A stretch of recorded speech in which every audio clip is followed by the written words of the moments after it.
Hi friends, நான் இன்னைக்கு pineapple kesari பண்ண போகிறேன். அது எப்படி பண்ணியிருக்கேங்கிறத வீடியோக்குள்ளே போய் பார்க்கலாம். நான் ஒரு பைனாப்பிள் எடுத்திருக்கேன். இதோட அடிப்பக்கத்தையும் மேல் பக்கத்தையும் கட் பண்ணிட்டேன். நீ தோல் சீவிடலாம். இந்த தோல் எடுக்கிறது கொஞ்சம் கஷ்டமாக தான் இருக்கும். நல்லா கத்தி வச்சு எடுத்தோன்னா சீக்கிரமாக எடுத்துடலாம். தோல் நீக்கிட்டு பைனாப்பிளை நீளமாக கட் பண்ணிவிட்டு திரும்பவும் அதை பொடியாக கட் பண்ணி வச்சுட்டேன்.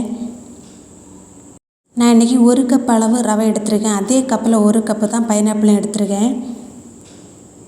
இந்த பைனாப்பிளை மிக்ஸரில் போட்டு அரைச்சி எடுத்துடலாம். 1-2 அங்கங்கே அரையாமல் இருந்தால் கூட பரவாயில்லை. பைனாப்பிளை அரைச்சி எடுத்துட்டேன். கேசரி பண்ணுறதுக்காக ஒரு பாத்திரத்தை அடுப்பில் வச்சுட்டேன். நான் 3/4 கப் அளவு நெய் எடுத்திருக்கேன். இந்த பாத்திரத்தில் 2 ஸ்பூன் நெய் விட்டுடலாம். ஃபஸ்ட்டு நெய் சூடானோடனே கொஞ்சம் முந்திரி பருப்பு போட்டிருக்கேன். முந்திரி பருப்பு லேசாக ஒரு கலர் வந்தோடனே கொஞ்சம் கிஸ்மிஸும் சேர்த்துருக்கேன். இப்போ 2ஐயும் சேர்த்து வதக்கி விட்டுடலாம். இப்போ முந்திரி பருப்பும் கிஸ்மிஸும் வதங்கிட்டு நான் ஒரு பிளேட்டுக்கு மாற்றிட்டேன்.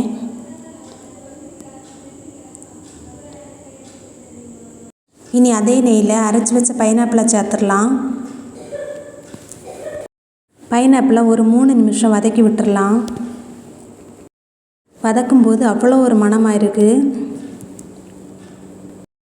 இப்போ பைனாப்பிள் வதங்கிட்டு இதை ஒரு பிளேட்டுக்கு மாற்றிட்டேன். இனி அதே பாத்திரத்தில் 2 ஸ்பூன் நெய் விட்டுருக்கேன். எடுத்து வச்சுருந்த 1 கப்பு ரவையும் போட்டு வறுத்து விட்டுடலாம். அடுப்பு மீடியம் ஃப்ளேம்லேயே இருக்கட்டும். கைவிடாமல் கிண்டி விட்டுட்டே இருக்கணும், இல்லைன்னா ரவை கரிஞ்சிடும்.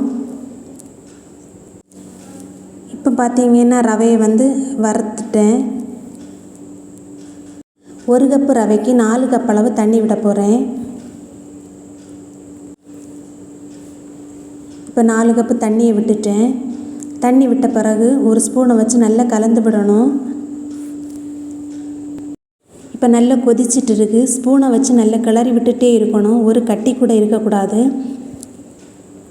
இப்போ ரவை வெந்து நல்லா திக்காயிட்டு இந்த ஸ்டேஜில் 1 கப்பு சீனி எடுத்து வச்சுருக்கேன். அதையும் போட்டுடலாம். சீனி போட்ட பிறகும் நல்லா கிளறி விட்டுட்டே இருக்கணும். இப்போ திக்காக இருந்த ரவை லூஸ் ஆகிட்டு இனி அரைச்சி வச்சிருக்கூடிய பைனாப்பிளை இதில் சேர்த்துடலாம். அதையும் நல்லா கலந்து விட்டுடலாம். நான் இன்றைக்கி ஃபுட் கலர் எதுவும் சேர்க்கலை. மஞ்சள் பொடியை தான் கொஞ்சம் தண்ணியில் கரைச்சி வச்சுருக்கேன். பிள்ளைங்க கேசரி கலராக இருக்கணும்னு சொன்னாங்க. அதனால தான் நான் மஞ்சள் கரைச்சி விட்டுருக்கேன். ஏலக்காய் நெய்யெல்லாம் சேர்க்குறதுனால அந்த மஞ்சளோட ஸ்மெல் வராது. இப்போ கொஞ்சம் மஞ்சள் தண்ணி விட்டுட்டேன். அதை நல்லா கலந்து விட்டுடலாம். வறுத்து வச்சுருந்த முந்திரி பருப்பு, கிஸ்மிஸ்ஸு, 2 ஸ்பூன் ஏலக்காய் பொடியும் சேர்த்துருக்கேன். இப்போ ஏலக்காய் முந்திரி பருப்பு எல்லாமே நல்லா கிளறி விட்டாச்சு. இனி மீதி இருக்கக்கூடிய நெய்யை விட போகிறேன். நெய் விட்ட பிறகு 2-3 நிமிஷம் கரண்டியை வச்சு நல்லா கிளறி விட்டேன்.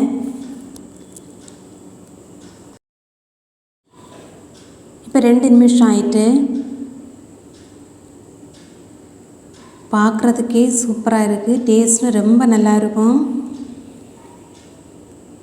நான் நல்லா கிளறி விட்ட பிறகு அடுப்பை ஆஃப் பண்ணிட்டேன்.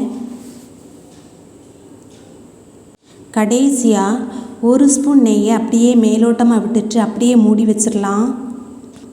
சூடு ஆறின பிறகு சாப்பிட எடுக்கும்போது அதை கலந்து விட்டு எடுக்கலாம். டேஸ்ட்டு சூப்பராக இருக்கும். கண்டிப்பாக நீங்களும் பைனாப்பிள் கிடச்சா இது மாதிரி செய்து பாருங்கள். பிள்ளைங்க விரும்பி சாப்பிடுவாங்க. உங்களுக்கு இந்த பைனாப்பிள் கேசரி ரெசிபி வீடியோ பிடிச்சிருக்குன்னு நினைக்கிறேன். பிடிச்சிருந்தால் லைக் பண்ணுங்கள், ஷேர் பண்ணுங்கள், சப்ஸ்கிரைப் பண்ணுங்கள், மறக்காமல் கமெண்ட் பண்ணுங்கள், பெல் ஐக்கானை கிளிக் பண்ணுங்கள். வீடியோ பார்த்ததுக்கு நன்றி.